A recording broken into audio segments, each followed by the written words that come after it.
Hello friends, स्वागत है आपका अपने ही यूट्यूब चैनल वीएन एजुकेशन में। तो फ्रेंड्स, आज हम लोग प्रैक्टिस सेट संख्या ध्यान देंगे। आप लोग 5 करने वाले हैं। 1 से लेकर 4 तक हम लोगों ने प्रैक्टिस कर लिया है। प्लेलिस्ट बन गया है दोस्तों, इसका भी जाइए रिवीजन स्टार्ट कीजिए। टोटल आपको ध्यान दीजिएगा 30 आपको प्रैक्टिस सेट इसमें दिया गया है, जो कि आज हम लोग 5 कर रहे हैं और कंटिन्यू हम लोग करते रहेंगे। और आप लोग प्रैक्टिस लगातार करते रहें, क्योंकि एग्ज़ाम आपको काफ़ी करीब है। आई होप के लगता है शायद 1 से 1.5 महीना में या 2 महीना में हो ही जाएगा एग्ज़ाम। ठीक है, तो चलिए सीधे चलते हैं प्रश्न की ओर। प्रश्न की ओर जाने से पहले एक रिक्वेस्ट है कि जो भी अगर चैनल को विजिट करके नए आए हैं, हमारे चैनल को सब्सक्राइब कर लें और अपने दोस्तों में शेयर ज़रूर करें। तो ध्यान दीजिएगा, प्रैक्टिस की संख्या आज 5 हम लोग देखेंगे। चलिए चलते हैं सीधे प्रश्न की ओर।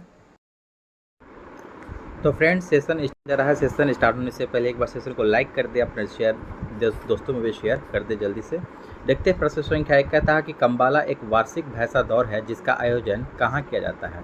ध्यान दीजिएगा, कम्बाला एक वार्षिक भैंसा दौड़ है जो कि ये कर्नाटक में मनाया जाता है। ठीक है, किसानों के द्वारा ये मनाया जाने वाला एक आयोजन है। ये कर्नाटक में किया जाता है, कम्बाला। ध्यान दीजिएगा, एक काफ़ी इस तरह का प्रश्न जो होता है इम्पोर्टेंट होता है, जो कि आपको एक क्षेत्रीय प्रश्न है, हर राज्य से रिलेटेड पूछा जाता है ये प्रश्न।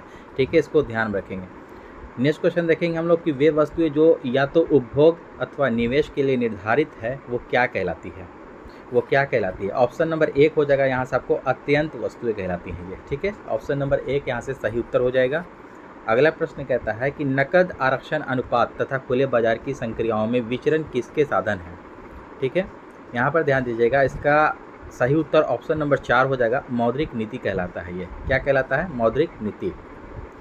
नेक्स्ट क्वेश्चन, मनुष्य एक सामाजिक प्राणी है, यह कथन किसका है। देखिएगा, ये काफ़ी इम्पोर्टेंट और महत्वपूर्ण हो जाएगा ये दोस्तों कि मनुष्य एक सामाजिक प्राणी है। कथन वाला प्रश्न पूछा जाता है। ये हर एग्जाम में आपको 1-2 प्रश्न इस तरह का आपको देखा जाता है। तो इस तरह के प्रश्नों को आप लोग ध्यान में रखेंगे, सभी को याद रखेंगे। 4 नंबर प्रश्न कहता है कि ये आपको देखिए अरस्तु का हो जाएगा सही उत्तर, ऑप्शन नंबर 1 कि मनुष्य एक सामाजिक प्राणी है। ये अरस्तु ने कहा था।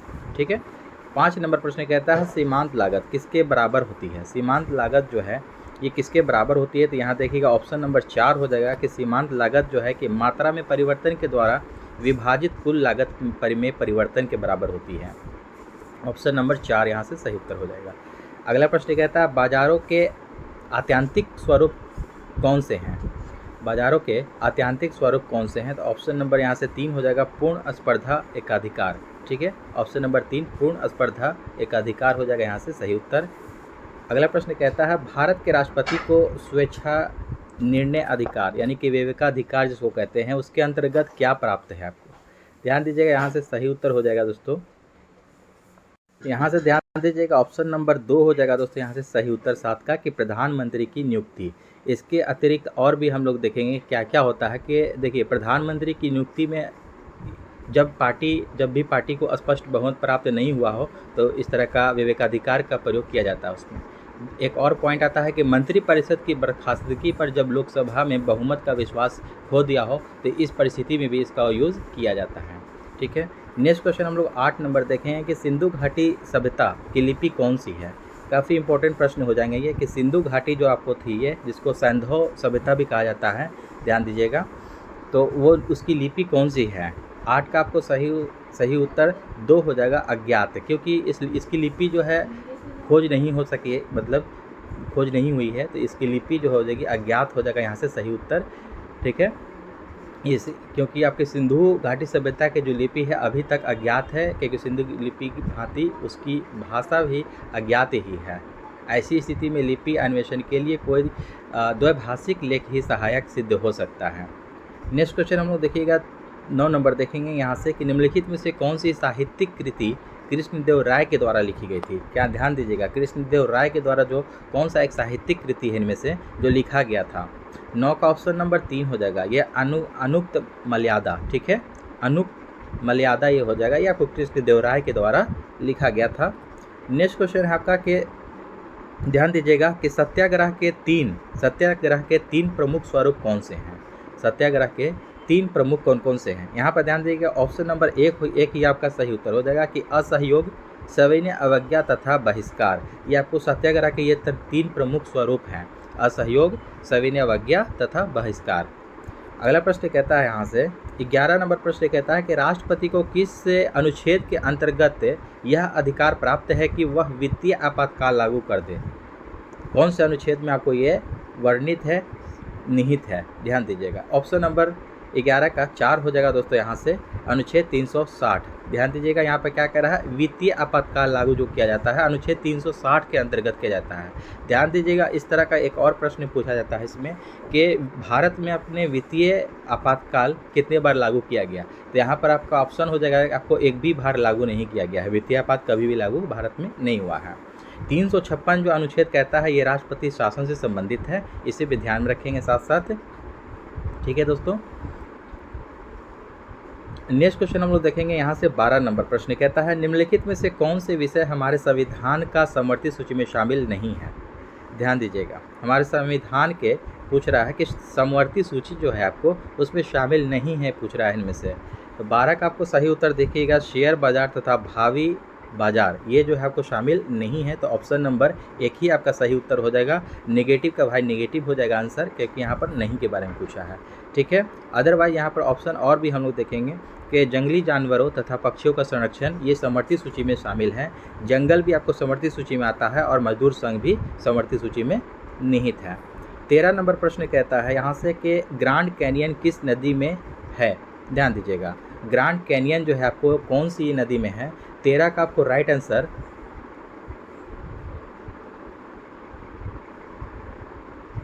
13 का देखिएगा सही उत्तर ऑप्शन नंबर 1 ही हो जाएगा यहाँ से कि कोलोराडो। ठीक है, ग्रैंड कैनियन कोलोराडो नदी में स्थित है। 14 नंबर प्रश्न कहता है यहाँ से ध्यान दीजिएगा, प्रश्न संख्या 14 कहता है कि जब ईस्ट इंडिया कंपनी का गठन हुआ था तब उस समय भारत का मुगल बादशाह कौन था। ठीक है, ईस्ट इंडिया कंपनी का जब गठन हुआ था उस समय मुगल बादशाह पूछ रहा है कि भारत में कौन था। तो ध्यान दीजिएगा ऑप्शन नंबर यहाँ से 4 हो जाएगा अकबर। ठीक है, ईस्ट इंडिया कंपनी का जब गठन हुआ था। 14 का आपको राइट आंसर। ध्यान दीजिएगा ईस्ट इंडिया कंपनी का गठन कब हुआ था, ये 1600 ईस्वी में हुआ था। ध्यान दीजिएगा आप लोग को याद होगा कि 1600 ईस्वी में हुआ था, स्थापित किया गया था। उस समय 1600 ईस्वी में कब थे, 1605 तक लास्ट आपको अकबर का शासनकाल था। यहाँ से आपको सही उत्तर अकबर हो जाएगा। नेक्स्ट क्वेश्चन देखेंगे हम लोग, लॉर्ड कर्जन के वायसराय होने के दौरान निम्नलिखित में से कौन सी घटना नहीं घटी थी। कौन सी घटना जब पूछ रहा है नहीं घटी थी, किसके समय में, लॉर्ड कर्जन के समय में। ठीक है, 15 का आपको सही उत्तर ऑप्शन नंबर देखिएगा 3 हो जाने वाला है यहाँ से कि भारतीय राष्ट्रीय कांग्रेस का गठन। भारतीय राष्ट्रीय कांग्रेस का जो गठन हुआ था ये कब हुआ था, आप लोग को याद होगा कि 1885 ईस्वी में हुआ था। ठीक है, भारतीय राष्ट्रीय कांग्रेस का जो गठन हुआ था 1885 ईस्वी में हुआ था। जो उस समय कौन थे, लॉर्ड डफरिन थे। तो लॉर्ड कर्जन के बारे में पूछ रहा है, तो यही आपका सही उत्तर हो जाएगा ऑप्शन नंबर 3, यही गलत हो जाएगा यहाँ से। ठीक है, दिल्ली दरबार, द्वितीय दिल्ली दरबार जो लगा था, पुरातत्व विभाग, ये सब नहीं होगा, लेकिन ऑप्शन नंबर 3 यहाँ से देखिएगा सही हो जाएगा। ठीक है, यही गलत है। नेक्स्ट क्वेश्चन देखेंगे हम लोग 16 नंबर यहाँ से कि फ्रांस में आतंक के शासन के दौरान निम्नलिखित में से किसने महत्वपूर्ण भूमिका निभाई थी। फ्रांस में आतंक के शासन के दौरान पूछ रहा है कि किसने महत्वपूर्ण भूमिका निभाई थी। 16 का ऑप्शन नंबर 3 हो जाएगा रॉब्सपियर। क्या हो जाएगा, रॉब्सपियर हो जाएगा यहाँ से सही उत्तर आपका। 17 नंबर प्रश्न कहता है कि भारत का सबसे ऊंचा जलप्रपात किस राज्य में स्थित है। भारत का सबसे ऊंचा जलप्रपात पूछ रहा है। ठीक है, तो 17 का आपको राइट आंसर ऑप्शन नंबर 4 हो जाएगा, यह कर्नाटक में है।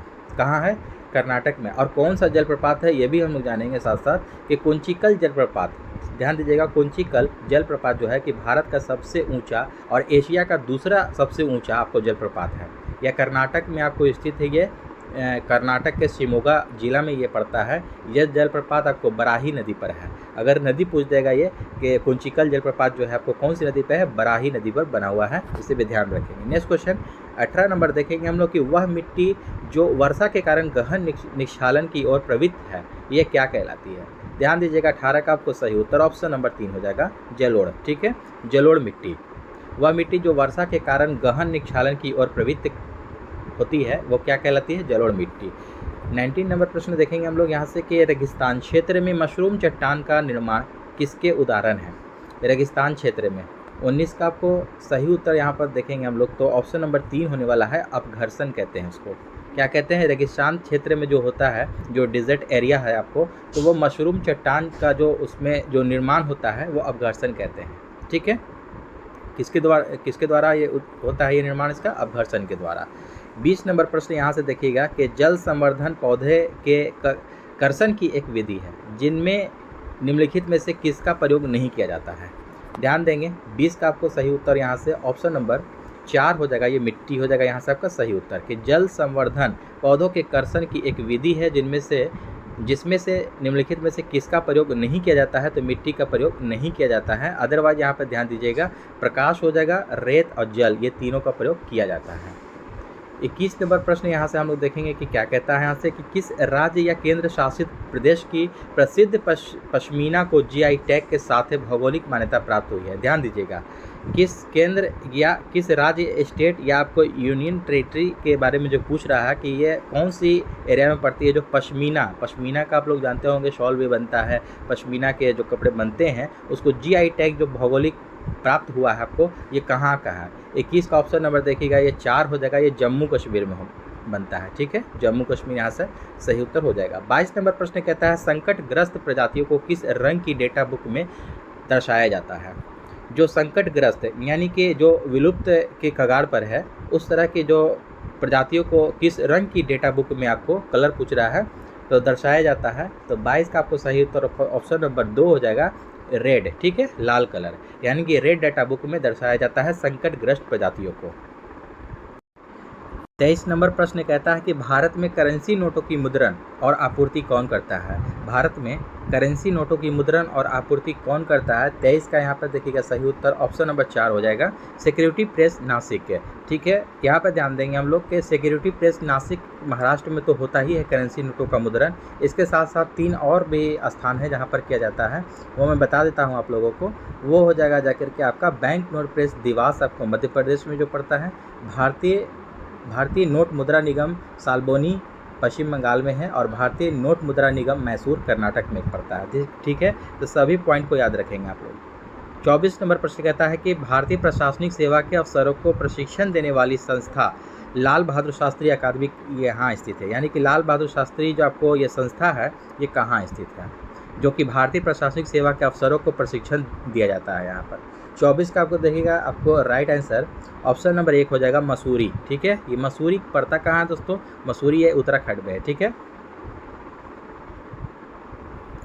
25 नंबर प्रश्न कहता है यहाँ पर कि निम्नलिखित में से कौन सा संगठन और उसका मुख्यालय गलत ढंग से मिलाया हुआ है? देखिए यहाँ पर यानी कि गलत की पहचान करना है, यहाँ पर गलत ढंग से यहाँ पर मिलाया गया। तो यहाँ पर हम देखेंगे इस तरह के प्रश्नों को, संगठन और मुख्यालय यहाँ पर दे रखा है यहाँ से, तो यहाँ पर ध्यान दीजिएगा।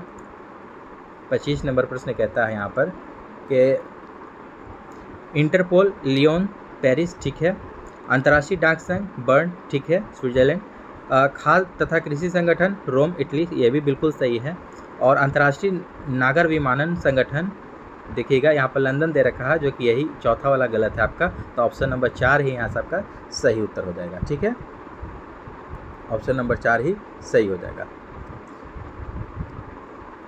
नेक्स्ट क्वेश्चन हम लोग देखेंगे यहाँ से, आपका 26 नंबर प्रश्न कहता है यहाँ से कि the state of the nation पुस्तक के लेखक कौन है? The state of the nation पुस्तक के लेखक कौन है? 26 का आपको सही उत्तर ऑप्शन नंबर 4 हो जाएगा, फली एस नरीमन। ठीक है, फली एस नरीमन है the state of the nation पुस्तक के लेखक। 27 नंबर प्रश्न देखेंगे हम लोग, निम्नलिखित नोबेल पुरस्कार विजेताओं में से किस विजेता को शांति का नोबेल पुरस्कार नहीं मिला था? ध्यान दीजिएगा, इनमें से कह रहा है कि शांति का जो नोबेल पुरस्कार है, जो पेश शांति के क्षेत्र में जो दिया जाता है, उनको इनमें से किसको नहीं मिला है? तो 27 के यहाँ पर ध्यान दीजिएगा, ऑप्शन नंबर देखिएगा, सर विंस्टन चर्चिल यहाँ से आपका नहीं मिला है, ऑप्शन नंबर 1 ही यहाँ से आपका सही उत्तर हो जाएगा। ठीक है, शांति के क्षेत्र में वुड्रो विल्सन हो जाएगा, एलिना सी पॉलिंग को भी मिला है, नॉर्मन अर्नेस्ट बोरलॉग को भी मिल चुका है, तो ऑप्शन नंबर 1 यहाँ से सही उत्तर होने वाला है। नेक्स्ट क्वेश्चन देखेंगे हम लोग, निम्नलिखित में से कौन सा त्यौहार राज्य युग में सही है?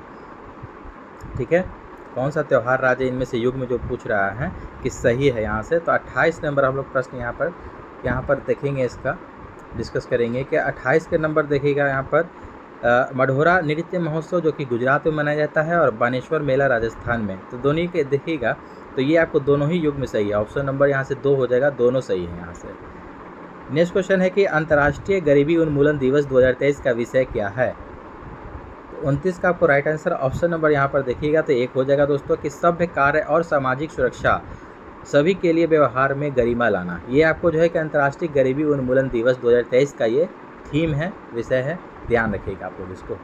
नेक्स्ट क्वेश्चन देखेंगे।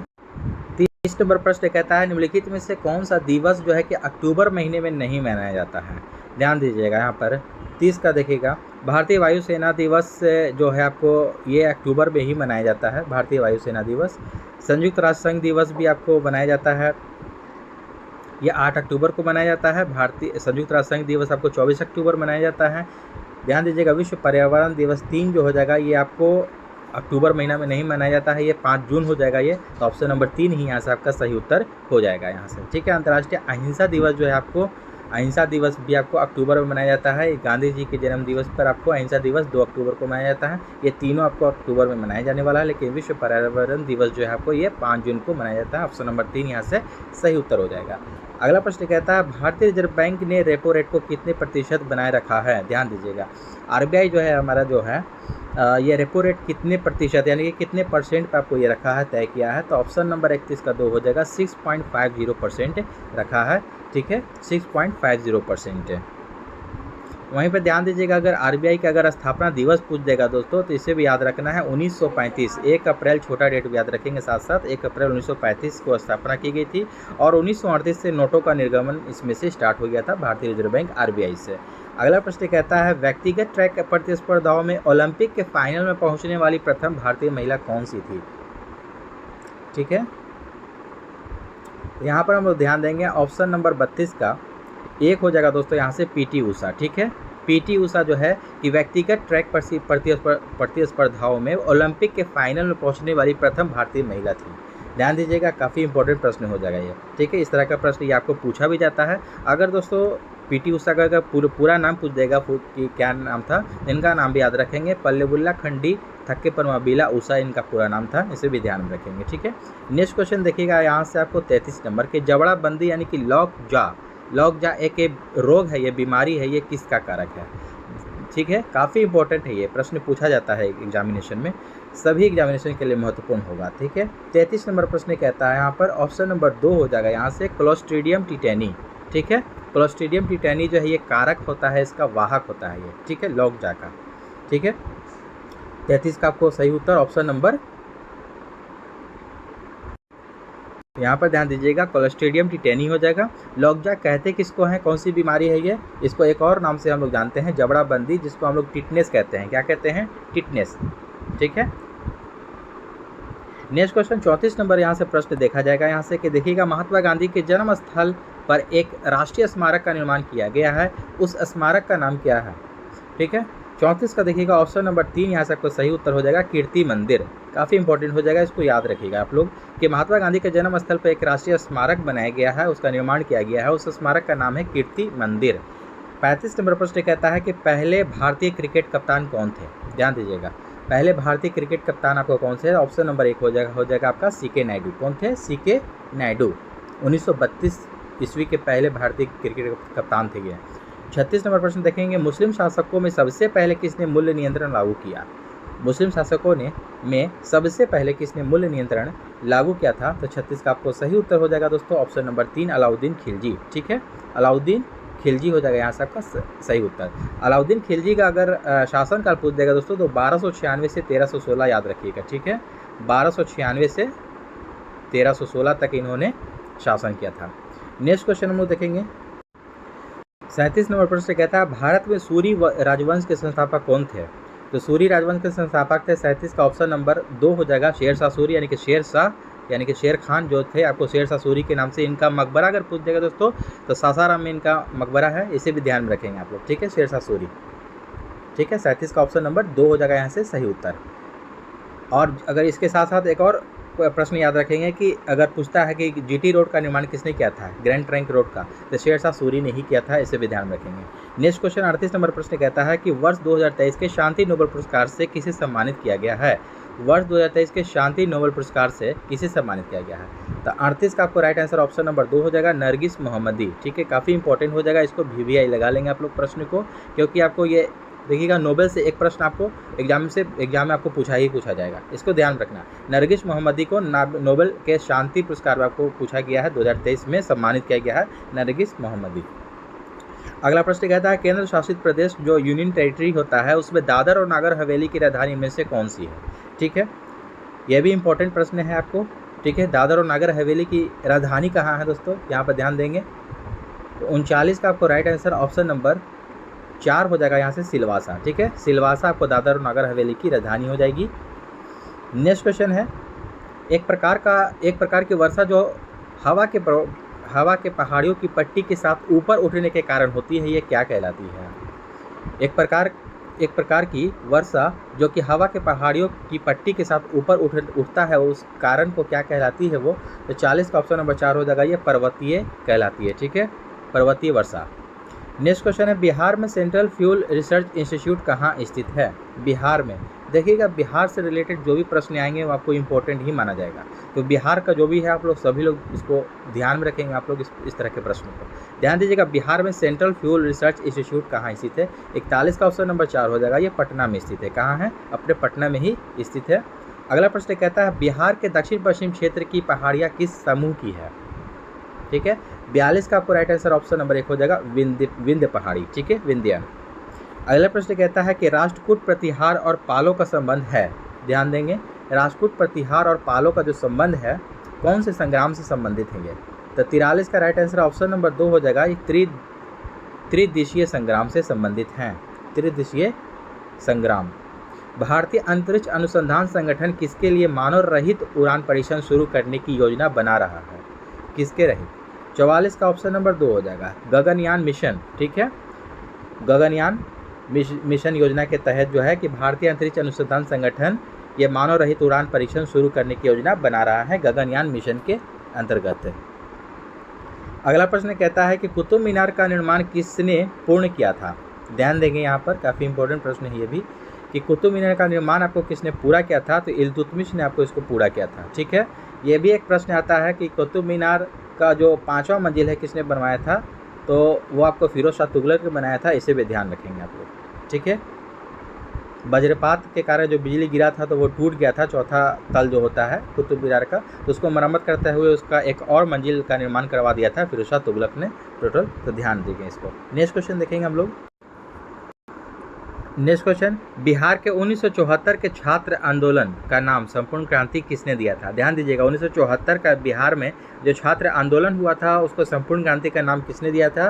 तो जेपी नारायण ने दिया था, जयप्रकाश नारायण ने दिया था। ऑप्शन नंबर 3 यहाँ से आपका सही उत्तर होगा। नेक्स्ट क्वेश्चन है मुमताज महल किस प्रसिद्ध मुगल बादशाह की पत्नी थी। ठीक है, सभी लोग आप लोग जानते होंगे कि मुमताज महल जो है ये कौन सी मुगल बादशाह की ये पत्नी थी। तो 47 का आपको राइट आंसर ऑप्शन नंबर 3 हो जाएगा दोस्तों, शाहजहाँ की ये पत्नी थी। ठीक है, मुमताज महल, जिनके याद में शाहजहाँ ने आपको ये ताजमहल का निर्माण करवाया था। ठीक है, नेक्स्ट क्वेश्चन हम लोग देखेंगे 48 नंबर। यहाँ से प्रश्न कहता है कि प्राचीन के अवशेषों का अध्ययन है। प्राचीन के अवशेषों का अध्ययन है तो 48 का ऑप्शन नंबर 2 हो जाएगा, पुरातत्व विज्ञान ये कहलाता है। ठीक है, पुरातत्व विज्ञान। नेक्स्ट क्वेश्चन, सिपाही विद्रोह या प्रथम स्वतंत्रता संग्राम किस वर्ष हुआ था। तो जिसको सिपाही विद्रोह के नाम से भी जाना जाता है, जो प्रथम स्वतंत्रता संग्राम हुआ था वो कौन से साल में हुआ था ईयर में, सभी लोग जानते होंगे, काफ़ी इजी प्रश्न है। तो 49 का ऑप्शन नंबर 3 हो जाएगा, 1857 ईस्वी। ठीक है, 1857 ईस्वी यहाँ से सही उत्तर होगा, जो कि आपको ये मेरठ में सिपाही विद्रोह के साथ शुरू किया गया था और धीरे धीरे करके ये पूरे देश में फैल गया था। 50 नंबर प्रश्न है कि बिहार के सोनपुर का मेला किस दिन आयोजित होता है। ठीक है, बिहार के सोनपुर का जो मेला होता है लगता है ये कौन से दिन आयोजित किया जाता है। 50 का ऑप्शन नंबर 2 हो जाएगा, कार्तिक पूर्णिमा के दिन। कौन से दिन, कार्तिक पूर्णिमा के दिन आयोजित होता है ये बिहार का सोनपुर का मेला। ध्यान दीजिएगा, बिहार के जो सोनपुर का मेला है जो ये आपको ये सबसे बड़ा मेला है। ठीक है, वर्ल्ड फेमस है ये सबसे बड़ा मेला। नेक्स्ट क्वेश्चन यहाँ से देखिएगा, सामान्य विज्ञान एवं गणित यहाँ से आ गया। तो गणित और रीजनिंग के लिए मैं आपको PDF प्रोवाइड करवा दूंगा, टेलीग्राम चैनल ज्वाइन कर ले, वहाँ से आप लोगों को मिल जाएगा, वहाँ से आप लोग प्रैक्टिस करेंगे। ठीक है, सामान्य ज्ञान यहाँ से हम लोग सामान्य विज्ञान यहाँ से प्रश्न को हल करेंगे। यहाँ से देखते हैं हम लोग। तो ध्यान दीजिएगा, 51 नंबर प्रश्न कहता है AC परिपथों में AC मीटर जो मापते हैं हम लोग AC परिपथ में, तो AC मीटर जो मापते हैं उसको क्या कहते हैं। 51 का ऑप्शन नंबर 2 हो जाएगा, RMS मान में मापते हैं। क्या हो जाएगा, RMS मान में मापते हैं। 51 का ऑप्शन नंबर 2 हो जाएगा यहाँ से। ठीक है, RMS का मतलब क्या होता है, तो रूट मीन स्क्वायर वैल्यू। ठीक है, रूट मीन स्क्वायर वैल्यू होता है जो उसी में आपको मापा जाता है AC परिपथों में। AC metre.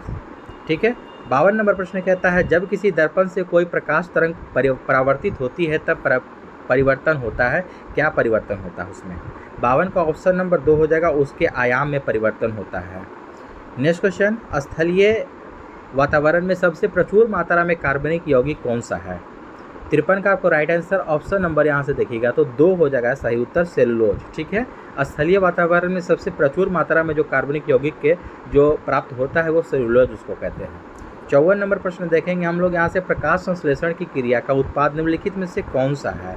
तो 54 का आपको राइट आंसर ऑप्शन नंबर 3 हो जाएगा, यहाँ से ऑक्सीजन हो जाएगा। यहाँ से प्रकाश संश्लेषण की क्रिया का आपको उत्पाद पूछ रहा है। ठीक है, उत्पाद पूछ रहा है जो कि कौन सा है, तो ऑक्सीजन निकलता है प्रकाश संश्लेषण की अभिक्रिया में। ठीक है। और कार्बन डाइऑक्साइड का क्या होता है, अवशोषण होता है, इसे भी याद रखेंगे आप लोग। नेक्स्ट क्वेश्चन देखेंगे हम लोग। 55 नंबर प्रश्न कहता है पौधों में द्वितीयक वृद्धि के निम्नलिखित में से कौन से ऊतक उत्तरदायी होते हैं? पौधे में द्वितीयक वृद्धि के निम्नलिखित में से कौन से ऊतक उत्तरदायी होते हैं? 55 का ऑप्शन नंबर 2 हो जाएगा, कैम्बियम। यहाँ से कैम्बियम आपका सही उत्तर होगा। अगला प्रश्न है, कोई पिंड ऊष्मा का सबसे अधिक अवशोषण करता है जब वह हो, क्या हो? तो 56 का ऑप्शन नंबर 1 हो जाएगा, काला और खुरदरा। जब कोई पिंड जो है कि ऊष्मा का सबसे अधिक अवशोषण करता है, ठीक है, तो आपको वो एक तो काला होगा और एक खुरदरा होगा, तभी आपको जो है कि ऊष्मा का जो होता है, ठीक है, वो आपको सबसे अच्छा आपको अवशोषण करेगा वो। नेक्स्ट क्वेश्चन है आपका कि घरेलू विद्युत उपकरणों में प्रयुक्त सुरक्षा फ्यूज तार उस धातु से बनी होती है जिसका नाम क्या है? ध्यान देंगे। 57 का आपको राइट आंसर ऑप्शन नंबर 2 हो जाएगा, गलनांक जिसका कम हो। जो हम लोग घरेलू विद्युत उपकरण में, जो घर के बिजली उपकरण में हम लोग यूज़ करते हैं जो फ्यूज़ तार का, तो वो उसका गलनांक कम होना चाहिए। क्यों होना चाहिए कम? क्योंकि जब भी आपको कहीं से शॉर्ट सर्किट लगेगा तो वो आपको उसका गलनांक कम होगा तो आपको वो फ्यूज़ तार जो है कट हो जाता है वहाँ से, और लाइट कट हो जाती है। इस कारण से आपको उसका गलनांक कम होता है फ्यूज़ तार का, इसलिए हम लोग यूज़ करते हैं। यहाँ से आपका ऑप्शन नंबर 2 यहाँ से सही उत्तर होगा। नेक्स्ट क्वेश्चन है कि निम्नलिखित में से कौन सा विद्युत का बेहतर संचालक कौन सा है? विद्युत का बेहतर संचालक कौन सा है इनमें से? निस्यंदित गर्म जल या आसुत जल, सामान्य तापमान पर निस्यंदित जल या लवण जल? ध्यान दीजिएगा। 58 के यहाँ से सही उत्तर ऑप्शन नंबर 4 हो जाएगा, लवण जल। ठीक है। जल में जिसमें नमक वाला जो जल होगा वो आपको सबसे बेहतर संचालक होगा विद्युत का, ठीक है, करंट का। नेक्स्ट क्वेश्चन है आपका कि सोडियम क्लोराइड नमक का रासायनिक सूत्र क्या है? ध्यान दीजिएगा, काफ़ी इजी प्रश्न है। सोडियम क्लोराइड नमक का आपको रासायनिक सूत्र पूछा है यहाँ से, तो 59 का ऑप्शन नंबर 2 हो जाएगा, NaCl। ठीक है, सोडियम क्लोराइड। अगला प्रश्न है CaOCl2 का सामान्य नाम क्या है? तो CaOCl2 का सामान्य नाम हो जाएगा ऑप्शन नंबर 3, ब्लीचिंग पाउडर को ही हम लोग CaOCl2 कहते हैं। ये आपको सूत्र हो जाएगा ब्लीचिंग पाउडर का। नेक्स्ट क्वेश्चन हम लोग देखेंगे यहाँ से 61 नंबर प्रश्न देखेंगे कि निम्नलिखित में से कौन एक अम्ल एवं क्षार में समानता रखता है? 61 का आपको सही उत्तर ऑप्शन नंबर 3 हो जाएगा, अम्ल या क्षार को जल में मिलाने की प्रक्रिया ऊष्माक्षेपी होती है। ये आपको अम्ल एवं क्षार में समानता रखता है। ठीक है। नेक्स्ट क्वेश्चन है आपका कि एक मिश्रण में X, Y और Z नामक विभिन्न पदार्थ हैं, उनके आकार और रंग समान हैं। X कण भारी है और अनुचुंबकीय है, Y कण हल्का और अचुंबकीय है, जबकि Z कण चुंबकीय है। निम्नलिखित में से किस विधि द्वारा इन कणों को अलग कर सकते हैं? कौन सी विधि के द्वारा हम लोग इसको अलग करेंगे? तो 62 का देखिएगा ऑप्शन नंबर यहाँ से ऑप्शन नंबर 2 हो जाएगा, फटक कर उसके बाद चुंबकीय पृथक्कन करके। फटक कर और उसके बाद चुंबकीय पृथक्कन करके उसको अलग करेंगे। नेक्स्ट क्वेश्चन, दो निकटस्थ वस्तुओं में भेद करने की क्षमता को क्या कहते हैं? ध्यान दीजिएगा। 63 का यहाँ से ऑप्शन नंबर 1 हो जाएगा, विभेदन क्षमता कहते हैं उसको। क्या कहते हैं? दो निकटस्थ वस्तुओं में भेद करने की क्षमता को विभेदन क्षमता कहते हैं। अगला प्रश्न है, सूरज की तरह स्वयं के प्रकाश का उत्सर्जन करने वाली वस्तुएं क्या कहलाती हैं? जो सूरज की तरह जो कोई भी जो वस्तुएं हैं जो स्वयं का प्रकाश उत्सर्जन करती है, वैसी वस्तुएं वह क्या कहलाती हैं? तो 64 का यहाँ से सही उत्तर ऑप्शन नंबर 2 हो जाएगा, प्रकाशमान वस्तुएं वह कहलाती हैं। क्या? प्रकाशमान वस्तुएं। दूध में दूसरा सबसे बड़ा तत्व क्या होता है? जो दूध हम लोग यूज़ करते हैं उसमें दूसरा सबसे बड़ा तत्व पूछा जा रहा है, क्या होता है? तो ऑप्शन नंबर यहाँ से 65 का देखिएगा 1 हो जाएगा, वसा। ठीक है, फैट जो उसमें होता है वो सबसे बड़ा तत्व होता है, दूसरा सबसे बड़ा तत्व। नेक्स्ट क्वेश्चन है आपको एक, और ध्यान दीजिएगा कि दूध का जो रंग सफ़ेद पूछता है कि सफ़ेद किस कारण से होता है, तो कैसीन के कारण होता है, इसे भी ध्यान रखेंगे। काला जार किसे संचारित होता है? नेक्स्ट क्वेश्चन में कहता है काला जार किसे संचारित होता है? 66 का ऑप्शन नंबर 4 हो जाएगा, ये सिकटा मक्खी। ठीक है, काला जार जो होता है ये सिकटा मक्खी या इसको एक बालू मक्खी भी कहा जाता है, दूसरा नाम भी याद रखेंगे, बालू मक्खी भी कहा जाता है। ठीक है, इसी के कारण ये संचारित होता है। नेक्स्ट क्वेश्चन कि एड्स देने वाले वायरस की पहचान किस वर्ष हुई थी?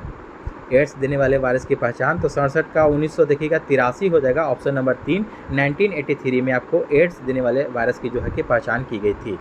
अगला प्रश्न सही मिलान चुनिए यहाँ से। 68 नंबर प्रश्न कहता है यहाँ से कि सही मिलान कीजिए। तो यहाँ पर ध्यान देंगे हम लोग कि मांसाहार आहार कैल्शियम और प्रोटीन, मत्स्य कहता है मंड और विटामिन, किससे क्या प्राप्त होता है मतलब दूध, और दूध के लिए कह रहा है कि रेशा और खनिज, और अंड पीतक प्रोटीन और वसा। ध्यान दीजिएगा, तो ऑप्शन नंबर यहाँ पर 4 सही है कि अंड पीतक जो हो जाएगा ये प्रोटीन और वसा, इससे हमको प्राप्त होता है। नेक्स्ट क्वेश्चन डीपीटी वैक्सीन किन बीमारियों से बचाव के लिए दिया जाता है?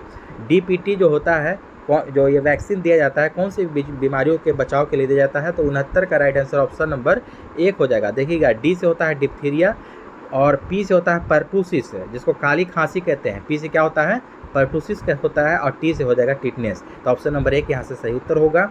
विश्व भर में समाप्त कर दिया गया रोग है, विश्व भर में समाप्त कर दिया गया रोग जिसमें कह रहा है कि जो समाप्त कर दिया गया है वो कौन सा रोग है? 70 का देखिएगा ऑप्शन नंबर 4 हो जाएगा, ये चेचक। चेचक जो है आपको, इस रोग को विश्व भर में ये समाप्त कर दिया गया है।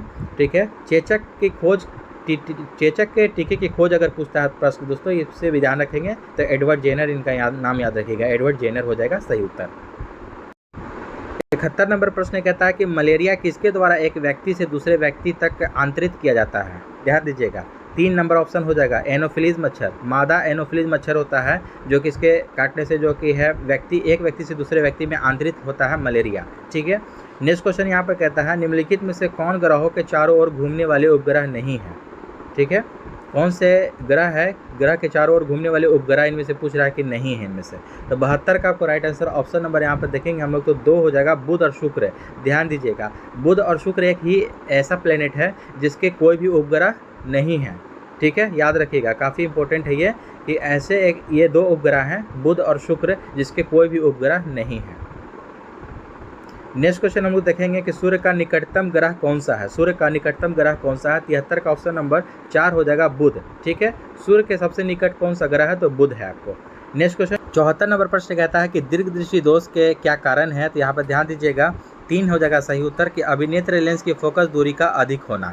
ठीक है, दीर्घदृष्टि दोष अगर पूछतेगा दोस्तों कि किस प्रकार ठीक किया जा सकता है, तो दीर्घदृष्टि दोष में आपको होता है उत्तल लेंस का हम लोग यूज़ करके ठीक कर सकते हैं। वहीं आपको निकट दृष्टि दोष जो है उसमें हम लोग अवतल लेंस का यूज़ करके उसको ठीक कर सकते हैं। अगला प्रश्न कहता है यहाँ से 75 नंबर प्रश्न है, और इस सेट का अंतिम प्रश्न है दोस्तों कि बेतार नेटवर्किंग स्थापित करने के लिए किस प्रौद्योगिकी का प्रयोग किया जाता है? तो यहाँ पर ध्यान दीजिएगा, ऑप्शन नंबर यहाँ से 4 हो जाएगा, ब्लूटूथ का हम लोग यूज़ करते हैं बेतार नेटवर्किंग स्थापित करने के लिए। ठीक है, ब्लूटूथ है। ठीक है, सभी लोग आप लोग ब्लूटूथ यूज़ करते होंगे, ये प्रश्न आप लोगों को सभी लोग को याद हो गया होगा। तो दोस्तों आई होप कि ये सेशन भी अच्छा लगा है, आप लोगों को अच्छा लगा तो हमारे चैनल को सब्सक्राइब करें और अपने दोस्तों में भी शेयर ज़रूर करें। चलिए मिलते हैं एक और नेक्स्ट सेट में। जय हिंद।